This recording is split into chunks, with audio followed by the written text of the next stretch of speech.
Hello student, today we will see most interesting subject science of standard 7. Our lesson is plant structure and function. In last year we studied parts of plant. Now in this year we study the parts of plant in detail. First part is that root. Root, what is mean by root? The part that plant grow below the soil and support is called root. And what is the function of root? The function of root is to absorb water and mineral from the soil. Now let us study for root. We do some activity. For that, take a soak gram seed and put in a moist crumble paper for 2 or 3 days. After 2 or 3 days, we will observe it. Some structure are grown downward direction and upward direction. Now, this structure grow below the soil. Grow below the soil is called radicle, and the structure go above the soil is called plumule. Now, let us see this diagram. The structure grow below the soil is called radicle and structure grow above the soil is called plumule. Now plumule is converted into plant and radicle converted into root. Student, listen here carefully. P for plumule and P for plant. Plumule converted into plant and radicle, R for radicle and R for root, radicle converted into root. There are some important types of roots here. First one is the taproot, second one is the fibrous root. Taproot have a primary root and it has converted into a secondary root. For example, this plant, you see that this plant have a different primary root and secondary root here. On the root we have seen that the hair-like structure, this is known as the root hair. And the taproot, last end of the taproot is see here. We see here the last end of the root, that is known as the root tip. These roots are penetrate into the soil for searching the water, and the root tip is very delicate, so it is covered with a root cap. Now taproot generally found in a dicotyledon plant and its structure are given here. Now second one is fibrous root. The thread-like structure or fiber-like structure are seen. That root is called the fibrous root. Now see here, grass. This is the grass and its roots. See here, you have seen that a thread-like structure or a fiber-like structure are seen. These roots are called the fibrous root. Generally fibrous roots are found in a monocotyledon plant and in aquatic plant. Other than these two roots, that means taproot and fibrous root, we have seen some other types of root. Adventitious root, modified root and prop root. Adventitious root. Some root grow below the soil and some are coming from the stem below the soil. That root is called the adventitious root. In generally we have find that the maize plant, sugarcane plant and sorghum plant see the adventitious root.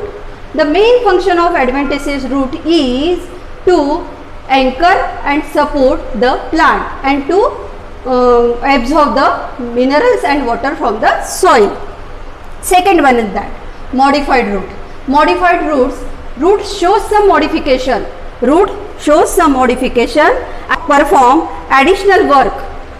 That is called the modified root. In a bitter gourd vine, you have seen that a spring-like structure. In a bitter gourd vine, you have seen that a spring-like structure that is known as the tendrils, and this root is called the modified root. Generally, you also know that the money plant vine, there some root-like structure grown on the stem, that is also a modified root. And this root, main function of this root is to support for growing. Now last, prop root. Prop root The root are coming from the branches of banyan tree. Like see here the picture of prop roots, banyan tree.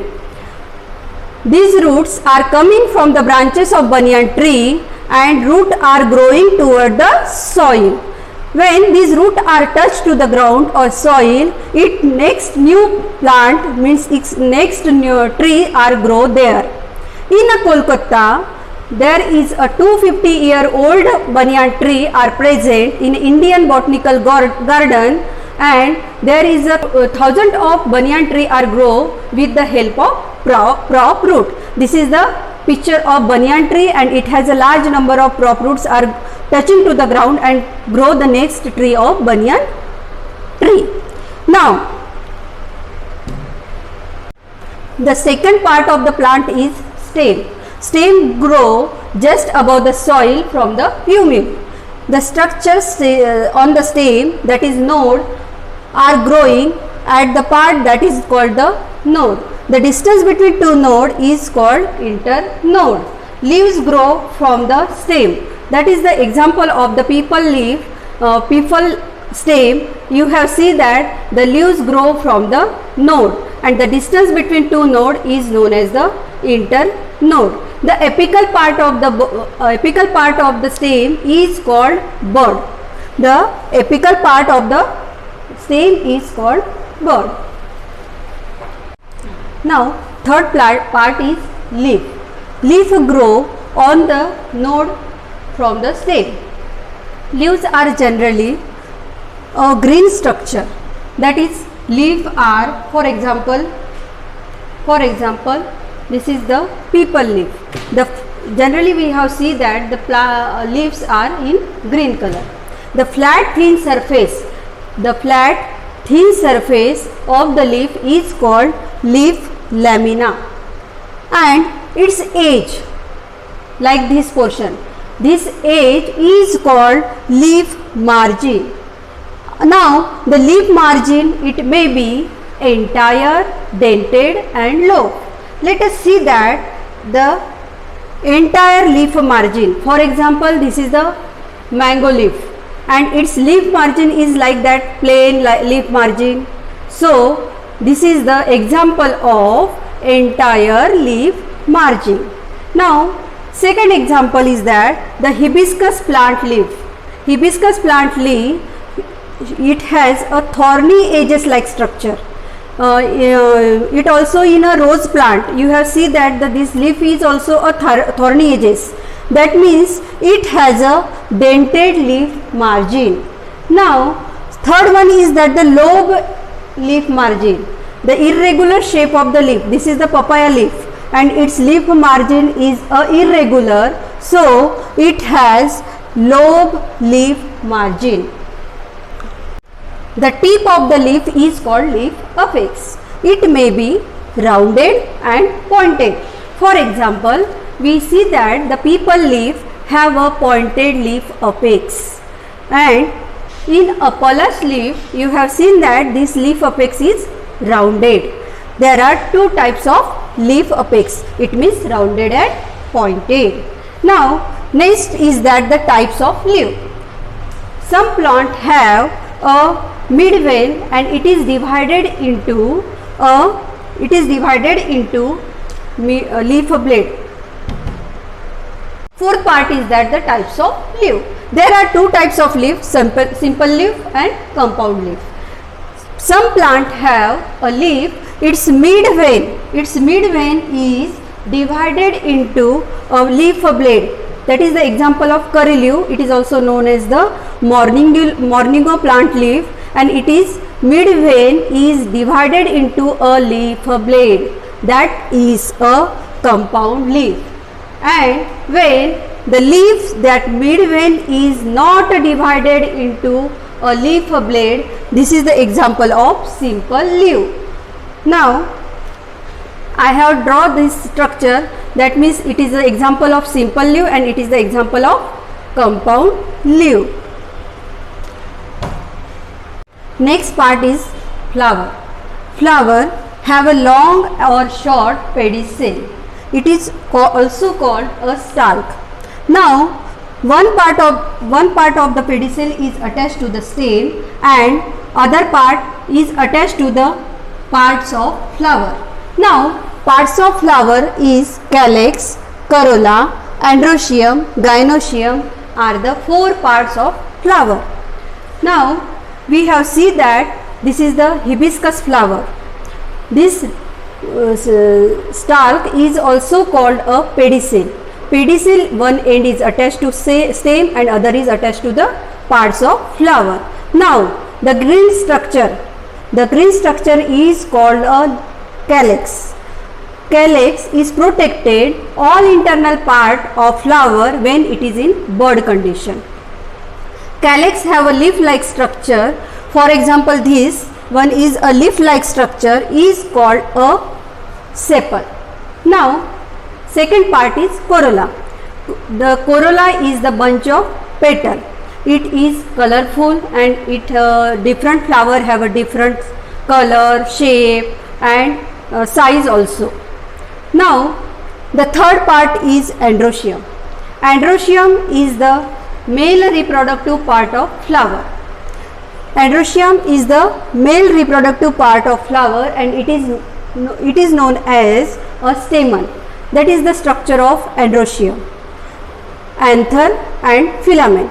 Anther is a ball-like structure. It contains a large number of pollen grain and this tube-like structure is a filament. This total structure is known as the stamen and it is also known as the androecium. It is the male reproductive part of flower. Now fourth one is gynoecium. Gynoecium is made up of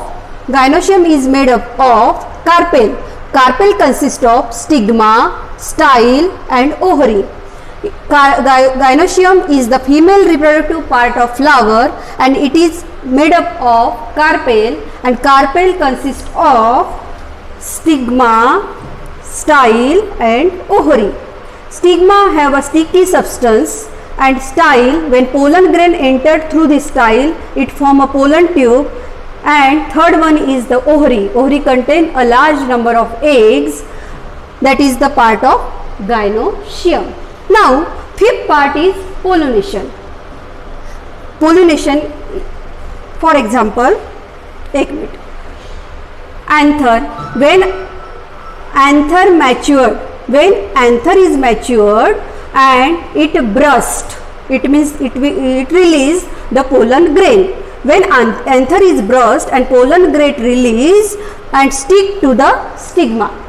When anther matured and it release the pollen grain and stick to the stigma, that process is called pollination. Now sixth one is that the fertilization. After the maturity of anther, it release pollen grain and sticks to the stigma. This pollen grain form a pollen tube through the style and goes into the ovary. In ovary there are a large number of eggs are present. When these pollen grain are fertilized with eggs, its process of fertilization here completed.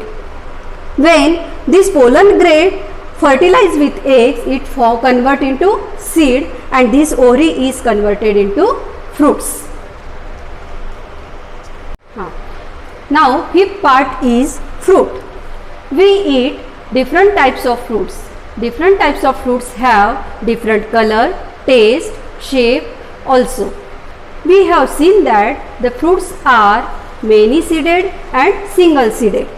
Single-seeded fruits is pear, dates, mango. These are the single-seeded fruits. And many-seeded fruits is apple, chiku, watermelon, etc. Now when we soak some seed, for example wheat, rice, peas, groundnut are soaked for 2 or 3 hours. After 2 or 3 hours, we press this seed with the help of our fingers. When the seeds are converted into 2 parts, those seeds are converted into 2 parts are called the dicotyledon seed. And Though the seed are not converted into two equal parts, that seed is called the monocotyledon seed. For example, we see here in a chart the monocotyledon seed. For example, dates, mango, coconut are a single seeded, are also converted into only one equal parts. Dicotyledon, the seeds are divided two equal parts, that is called the dicotyledon seed. Thank you, student.